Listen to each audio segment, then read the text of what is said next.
Bonsoir à toutes et à tous et bienvenue à cette nouvelle édition de Direct. Ce soir, nous allons parler du dossier libyen, mais surtout aussi des relations égypto-libyennes. On commence quand même avec l'actualité. À la une de l'actualité, c'est le président Abdel Fattah el-Sisi qui a reçu aujourd'hui un appel téléphonique de son homologue français Emmanuel Macron.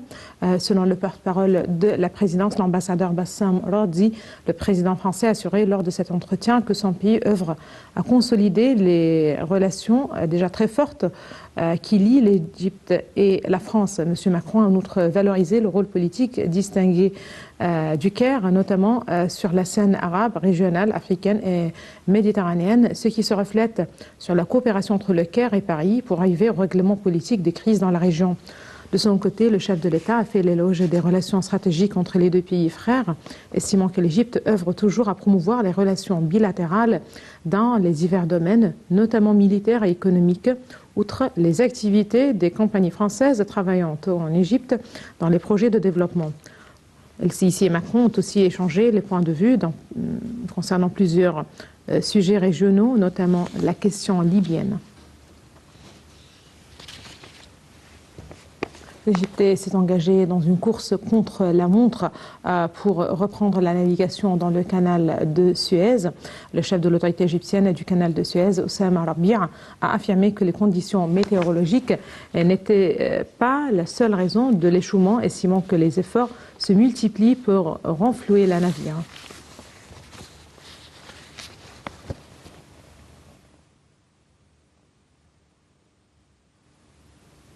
Le ministre des Ressources hydrauliques et de l'irrigation, M. Mohamed Abdelghati, a affirmé que l'Égypte soutient la proposition soudanaise concernant le barrage éthiopien de la Renaissance.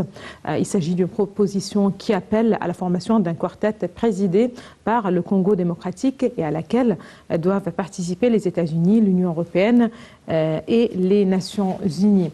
Ce quartet sera chargé des travaux de médiation entre l'Égypte, le Soudan et l'Éthiopie dans le dossier du barrage de la Renaissance, en recevant l'émissaire américain pour le Soudan Donald Boss et l'émissaire européen pour le Soudan Marina Fraila. Le ministre des Ressources hydrauliques a réitéré que ces négociations doivent être efficaces et sérieuses pour accroître les chances de réussite et de succès. M. Abdelghati a ajouté que les mesures unilatérales prises par l'Éthiopie pour le remplissage et le fonctionnement du barrage auront des impacts négatifs et graves sur l'Égypte, coïncidant avec la pénurie d'eau dont souffre l'Égypte contre une abondance d'eau en Éthiopie. M. Abdelghati a enfin souligné que l'Égypte œuvre pleinement pour aboutir à un accord juridique juste et exigeant pour les trois pays. À présent, Madame, Monsieur, je vous propose un compte rendu des activités du chef de l'État, le président Abdel Fattah el-Sisi, au cours de la semaine qui s'est écoulée.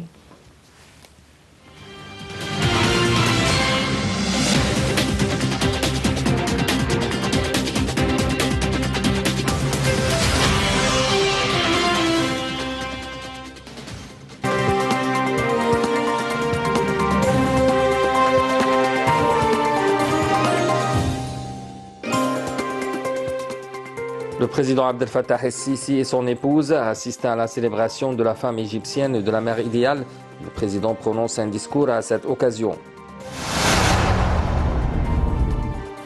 Le président Abdel Fattah el-Sisi reçoit le président du groupe français Alstom, Henri Poppart-Lafarge, en présence du Premier ministre Dr Moustapha Madbouli et du ministre des Transports, le général de corps d'armée Kamel El-Wazir.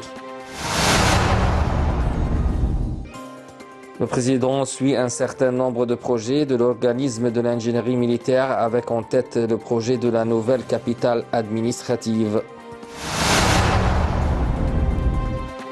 Le président Abdel Fattah el-Sisi reçoit au palais de l'Ittihadiyya le président de la République du Burundi, Évariste Ndayishimiye. Le président Abdel Fattah el-Sisi prononce un discours lors de la conférence de presse conjointe avec le président de la République du Burundi, M. Évariste Ndayishimiye. Le président Abdel Fattah el-Sisi et le président du Burundi assistent à la cérémonie de signature d'un certain nombre de mémorandums d'accord entre les deux pays frères dans divers domaines. Le président Abdel Fattah el-Sisi présente ses sincères condoléances à son Altesse Cheikh Mohammed bin Rachid Al Maktoum, vice-président et premier ministre des Émirats arabes unis et gouverneur de Dubaï pour le décès de son frère. Le président Abdel Fattah el-Sisi reçoit le président du Conseil présidentiel libyen, M. Mohamed El-Manfi, en présence du ministre des Affaires étrangères, M. Sameh Choukri, et du chef des renseignements généraux, M. Abbas Kamel. À travers son compte Facebook personnel, le président Abdel Fattah el-Sisi présente ses sincères condoléances aux familles des victimes de l'accident ferroviaire de Sohag, en souhaitant la guérison des blessés et en donnant ses directives à tous les organismes concernés pour se rendre sur les lieux de l'accident et prendre toutes les mesures nécessaires.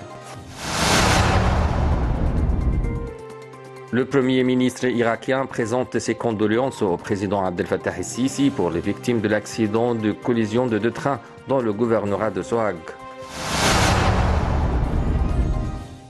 Le président el-Sisi suit tous les détails relatifs à l'accident du train de Sohag, ses circonstances, l'évolution des enquêtes en cours et ce qui a été pris jusqu'à présent en termes de traitement et de mesures médicales envers les blessés, ainsi que l'indemnisation des martyrs et des blessés. Le président Abdel Fattah el-Sisi a reçu des appels téléphoniques du président de la République tunisienne, Kais Saïd, et du roi du royaume hachimite de Jordanie, le roi Abdallah II Ben el-Hussein, qui ont exprimé leur souhait d'un prompt rétablissement pour les blessés et leurs condoléances pour les martyrs de l'accident de Sohag.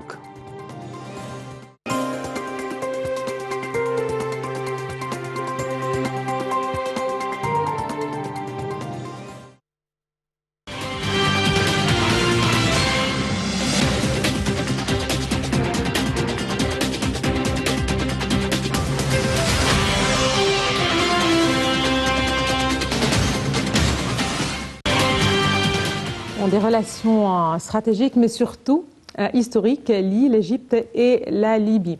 Il s'agit aussi d'une partie de la sécurité nationale de l'Égypte, d'où l'intérêt peut-être très intense vis-à-vis de tout ce qui a rapport avec la Libye et son peuple. Ce soir, nous allons parler de la Libye, mais aussi et surtout, comme je viens de le dire, des relations égypto-libyennes.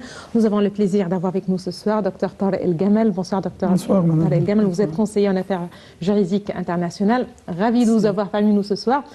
Et justement, pour commencer, j'aimerais bien commencer avec les relations égypto-libyennes. Certainement, Libye est à la frontière ouest de l'Égypte, donc deux peuples, ou plutôt un seul peuple, donc qui est deux peuples qui ont partagé beaucoup de choses tout au long de leur histoire.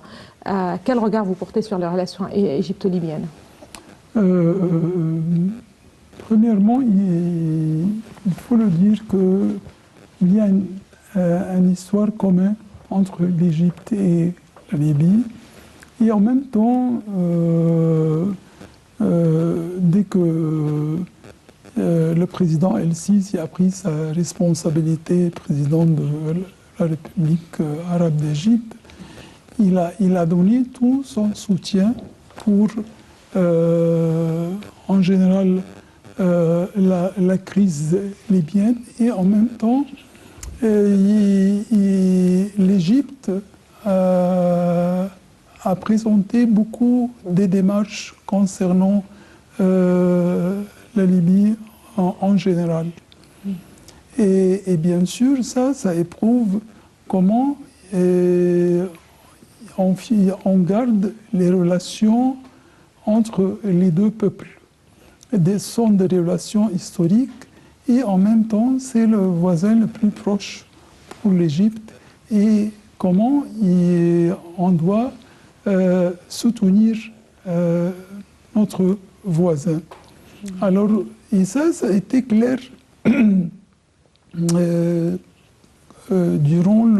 de la 75e session de l'Assemblée générale des Nations unies, quand le président el-Sisi a affirmé que l'Égypte s'engage au volet du règlement politique sous la conduite des Nations unies. Et en vertu des accords de Soukhaïrat et des décisions de la conférence de Berlin et de la déclaration du Caire, qui a été datée le 6 juin 2020. Et cette déclaration du Caire qui a été datée le 6 juin 2020 éprouve comment le président El-Sisi a insisté de garder tous les moyens sécuritaires, les moyens qui réalisent la paix, la stabilité pour la Libye. Et en même temps, il est à noter que le président Sisi, lors de la 75e session de l'Assemblée générale des Nations unies, il a dit que les séquelles de la crise libyenne ne se limitent pas au niveau local, mais aussi affectent également les pays voisins et influent également négativement sur la stabilité internationale. Oui, c'est vrai. Ce qui éprouve l'importance de la Libye tant que pays au Méditerranée, en même temps, ce qui éprouve les relations bilatérales avec la déclaration du Caire le 6 juin, les relations bilatérales historiques entre les deux pays, et non pas sur le niveau officiel, mais sur le niveau populaire entre les deux peuples. Si vous permettez, je continue. Il a dit aussi dans la même session que le président Sisi, il a insisté à dire que nous nous dressons face à tous ceux qui dépasseront la ligne rouge. Sirte et El Jofra, nous défendrons notre sécurité nationale. Oui. Et d'autre part, il est à noter que les démarches de l'Égypte durant 2020, comment étaient les démarches afin de réaliser la stabilité de la Libye, les démarches de l'Égypte vers le volet politique de la Libye. Et bien sûr que le président ici avait souligné aussi que l'Égypte a appuyé les efforts de règlement politique. إعلام مصر بين إيديك. Que le Caire était pleinement prêt à apporter son expertise au gouvernement libyen dans divers domaines pour restaurer les institutions nationales libyennes, en particulier les forces de sécurité et de police, et rétablir certainement, afin de rétablir la sécurité et la stabilité. Voilà, ça c'était un entretien important. Le chef de l'État a aussi insisté sur le maintien de la position égyptienne visant à réaliser en premier lieu l'intérêt suprême de l'État libyen. On connaît tous, c'est un État qui était toujours un État riche en ressources naturelles, qui a souffert de l'instabilité au cours des dernières années, et certainement une aide sera nécessaire pour restaurer et la stabilité de ce pays et les institutions de l'État. Vous savez que, bien sûr, d'après le porte-parole de la présidence, concernant la visite du président libyen El-Menfi, le président El-Sisi a souligné que l'Égypte est pleinement prête à apporter son expertise au gouvernement libyen dans les divers domaines. Et en même temps, sur le niveau, il y a des mots précise qu'il est à noter de le dire, que le président Sisi a souligné durant l'entretien avec le président El-Menfi, a souligné que l'Égypte donne le soutien total et absolu. Ces deux mots expriment comment la position de l'Égypte vers le pays voisin, la Libye, quand il a dit que le soutien total et absolu pour la nouvelle autorité exécutive en Libye, dans tous les domaines, sur le niveau bilatéral ou en même temps régional. Et il est à noter aussi que le président El-Menfi, de sa part, il a exprimé son appréciation, sa gratitude pour le soutien sincère de l'Égypte à la Libye depuis l'éclatement de la crise libyenne jusqu'à présent.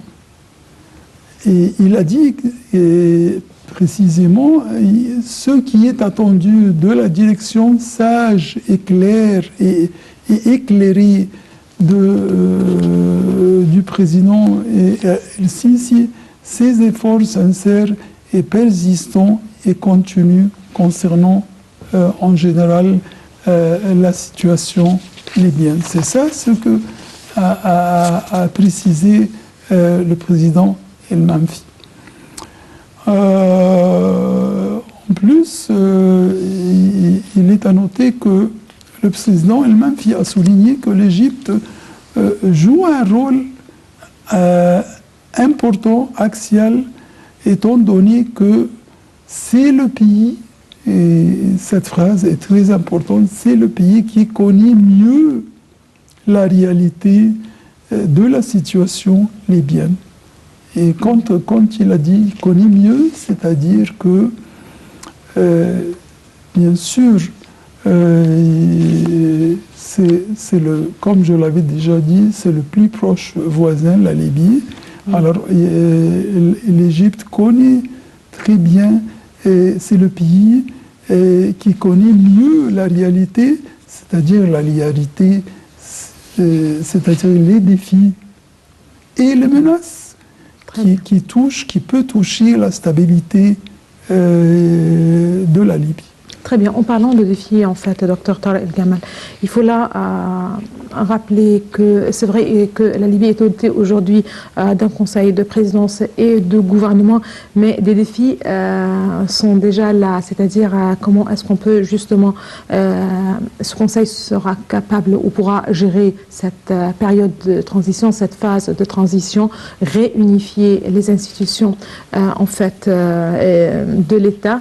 Ça va rester certainement un défi. On aimerait bien parler des défis devant ce nouveau conseil présidentiel, à quel point il sera capable de réinstaurer la stabilité en Libye. J'aimerais juste, avant de passer à ce point, rappeler que le forum du dialogue politique libyen s'est réuni en février dernier, c'était le 5 février à Genève, ou plutôt près de Genève, sous l'égide de l'ONU pour désigner le pouvoir exécutif unifié qui devra diriger le pays jusqu'à la tenue d'élections en décembre prochain. Abdelhamid Mohamed Dbeibeh a été élu, quant à lui, par les 74 membres du forum au poste de Premier ministre. La représentante des Nations Unies en Libye, Stephanie Williams, a annoncé le 5 février 2021 la victoire de la liste de Mohamed Younes Menfi. Cette annonce le place à la tête du Conseil présidentiel. Stephanie Williams a également annoncé l'élection de Abdelhamid Dbeibeh à la tête du prochain gouvernement. Ainsi, la Libye s'est dotée d'un exécutif provisoire pour la première fois depuis des années de conflit. Sous l'égide de l'ONU, le Forum du dialogue libyen s'est tenu le 5 février à Genève. L'événement a permis aux participants d'élire un conseil présidentiel et un chef de gouvernement provisoire. Le Forum a réuni 74 participants. Le Forum du dialogue libyen a pour rôle de mettre en place un pouvoir exécutif. L'approche vise à créer une structure unifiée qui dirigera le pays jusqu'à la tenue des élections législatives en décembre prochain. À noter que le conseil présidentiel se compose de 4 membres. Les participants au forum ont élu les membres en procédant au vote sur la liste. La liste de Menfi a remporté les élections avec 39 voix sur 74. Les 3 autres membres du conseil sont Moussa Al-Koni, Abdallah Hussein Al-Afi et Abdelhamid Dabeba. Rappelons que l'élection a dû passer par 3 tours. Les premiers et deuxièmes tours n'ont pas accordé la majorité respective de 70% et 60%.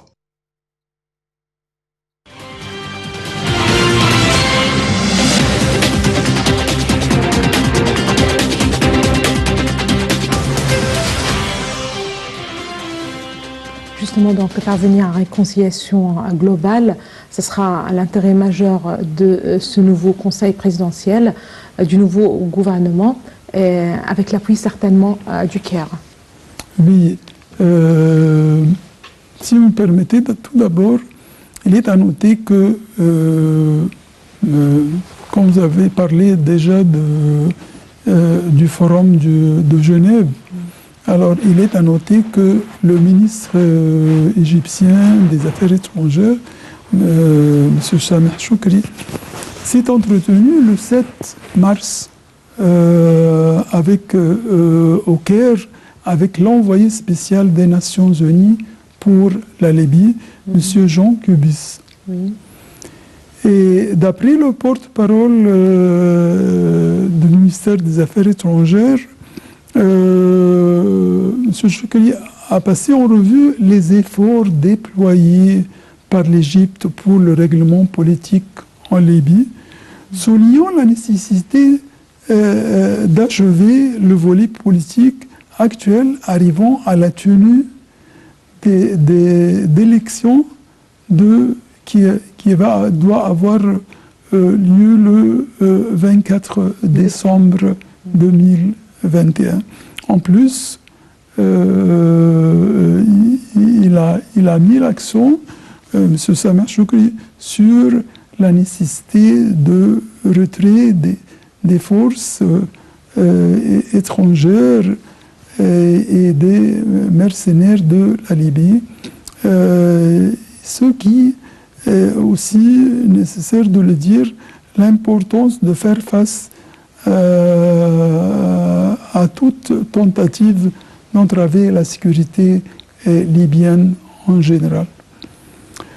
Et il est à noter aussi que l'envoyé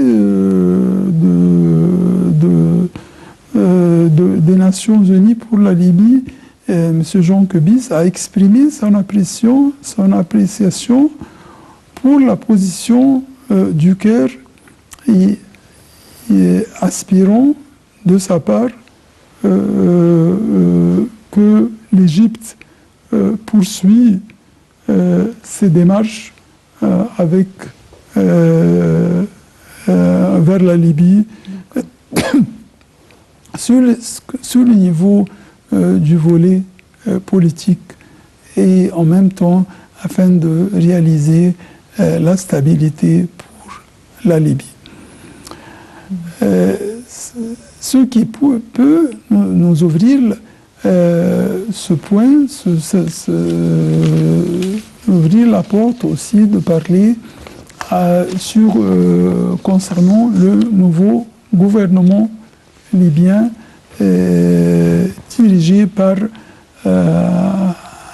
Abdelhamid El-Dabaiba. D'accord. Alors que j'aimerais dire que le chef du gouvernement libyen, Abdelhamid El-Dabaiba, a déclaré dimanche, le 14 mars,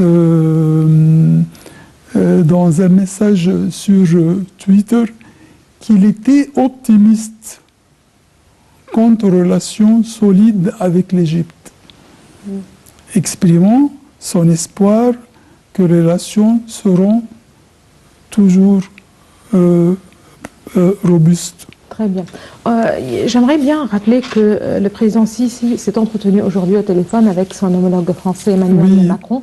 Ils ont certainement parlé des relations bilatérales, mais aussi de la question libyenne. La question libyenne occupe une place très importante. Vous l'avez peut-être mentionné au début de l'émission, vu certainement sa situation géographique. Un intérêt particulier est accordé par l'Union européenne au dossier libyen. Et comme je viens de le dire aujourd'hui, les deux présidents, les deux responsables ont parlé de la question libyenne. Vous savez que c'est très important que vous avez mis l'action concernant cet appel téléphonique aujourd'hui avec le président Macron, parce que ça se voit durant cet appel téléphonique et d'après le porte-parole de la présidence que le président Macron a nommé, a salué les efforts précis du président Sisi concernant toutes les démarches de l'Égypte qu'a réalisées afin de résoudre et afin de fournir tous les moyens, même sur le niveau du volet, les moyens de l'Égypte, sur le niveau politique et en même temps concernant aussi la stabilité et la sécurité libyenne. Et dans ce point, il est à noter que le Caire a beaucoup fait en termes de rapprochement entre les parties libyennes afin de réaliser la réussite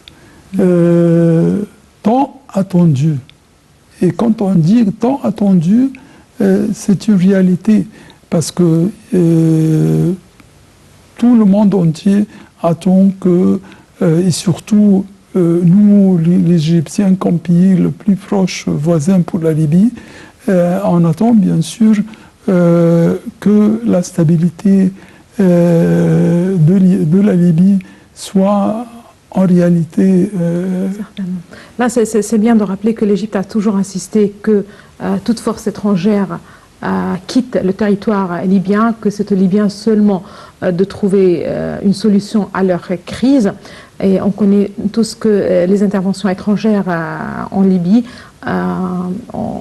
ont justement causé beaucoup de dégâts, si on peut dire. C'est peut-être la cause de l'instabilité de la Libye ou une des causes. J'aimerais bien rappeler qu'une réalisation historique dans le dossier libyen a eu lieu grâce surtout au rôle égyptien axial. Vous l'avez mentionné, Dr Tarek El Gamad. Je rappelle que les liens entre la Libye et l'Égypte, les deux peuples, en fait, sont le motif derrière les efforts déployés par l'Égypte tout au long du dialogue avec le peuple libyen frère. L'Égypte a été considérée comme le deuxième pays pour ses confrères libyens. Les liens historiques et géographiques ont raffermi les relations entre les deux peuples. Ainsi, donc, l'Égypte ne peut jamais se défaire de sa responsabilité à trouver justement une issue au peuple libyen, loin de n'importe quel autre objectif latent. Les détails tout de suite avec notre collègue Dalia Colom. Une réalisation historique dans le dossier libyen a eu lieu grâce au rôle égyptien axial. L'Égypte a préparé le terrain à renouer les liens entre les frères libyens représentant les différentes factions et à mettre un terme à leur division. Et grâce à cela, un accord a été trouvé sur la tenue d'élections pour la formation des gouvernements et d'un conseil présidentiel, en attendant les élections générales en décembre prochain. Il s'agit là de mesures importantes afin de réaliser les espoirs du peuple libyen concernant l'instauration de la paix, la stabilité et de la sécurité. La position égyptienne a également approuvé le résultat des élections, bien qu'une propagande ait été menée selon laquelle les listes ayant remporté les élections n'étaient pas celles que l'Égypte soutenait. Mais cette mauvaise compréhension émane de l'ignorance des constantes et des principes égyptiens que le président Abdel Fattah el-Sisi a tant répété à plusieurs reprises.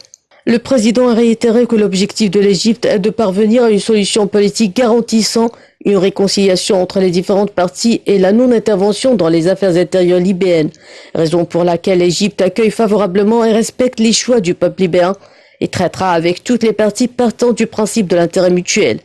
Tout ce qui importe à l'Égypte est que le peuple libyen parvienne à la stabilité et regagne la souveraineté de ses territoires et de ses richesses. Et le fait de barrer la route à toute ingérence étrangère compliquant davantage la donne et transformant la Libye en une arène de conflits régionaux et internationaux. Dans ce cas, le seul perdant serait le peuple libyen. Toute intervention dans les affaires internes de la Libye mettra l'Égypte dans un danger imminent face aux groupes armés et aux forces étrangères. Une situation qui entraînera un chaos généralisé et des perturbations au sein de la Libye et des menaces à la sécurité nationale égyptienne en même temps. Raison pour laquelle le Caire se trouvait à l'avant-garde, accueillait tous les belligérants et tentait de rapprocher tous les points de vue pour trouver une issue à la cause libyenne. Il va sans dire que la sécurité et la prospérité en Libye se répercuteront positivement sur l'Égypte. Les liens entre l'Égypte et le peuple libyen sont le motif derrière les efforts déployés par l'Égypte tout au long du dialogue avec les deux peuples frères. L'Égypte a été considérée comme le deuxième pays pour ses confrères libyens. Les liens historiques et géographiques ont raffermi les relations entre les deux peuples. Ainsi, l'Égypte ne peut jamais se défaire de sa responsabilité à trouver une issue au peuple libyen loin de n'importe quel autre objectif latent. Ultérieurement, un processus de reconstruction sera mis sur les rails dans lequel le Caire soutiendra Tripoli, toutes tendances et factions confondues.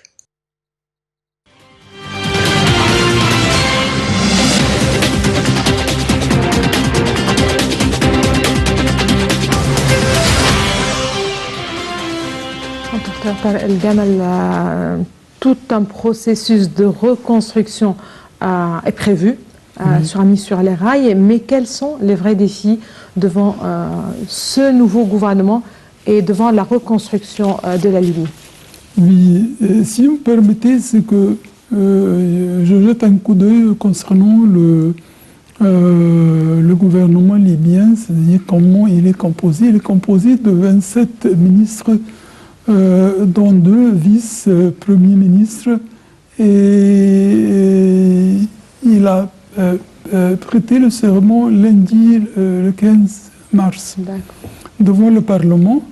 Et comme l'a dit le chef du gouvernement, Al-Dubaïba, que le nouveau gouvernement représentera tous les Libyens. Et aussi, il faut noter que la présence est inédite des femmes. Pour la première fois, 5 femmes, dont 2 postes clés, les affaires étrangères et la justice. Les 2 ministères des affaires étrangères et la justice, les ministres sont des femmes. 2 portefeuilles clés en fait. Exactement.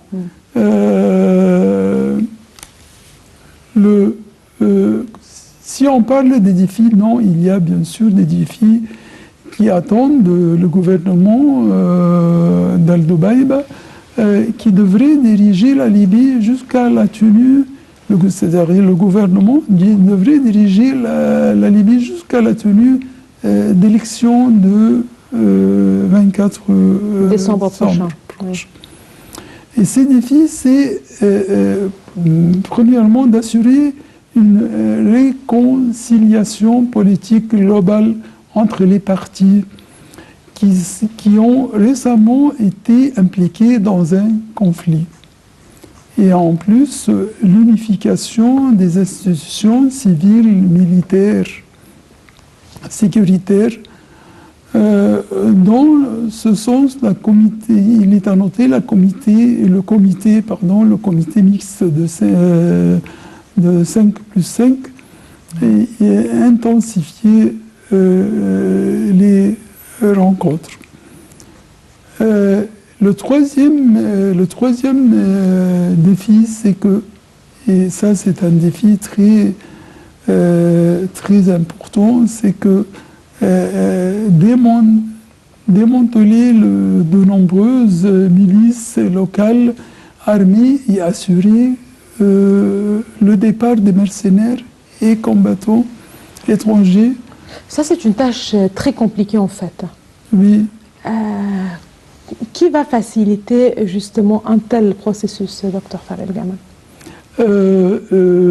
bien sûr, et le soutien, il est à noter que cette phase doit obtenir le soutien premièrement des Nations Unies, en plus l'Union européenne et tous les pays qui s'attachent depuis le début aux démarches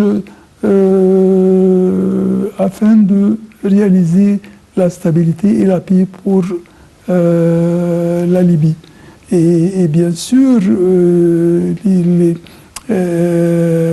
les mois qui viennent ne sont pas faciles pour la Libye parce que il est à noter que l'élection présidentielle qui devrait être précédée d'un référendum sur une nouvelle constitution qui doit être approuvée à la majorité absolue, et en accord avec l'amendement constitutionnel voté le 26 novembre 2018 au Parlement de Tobruk.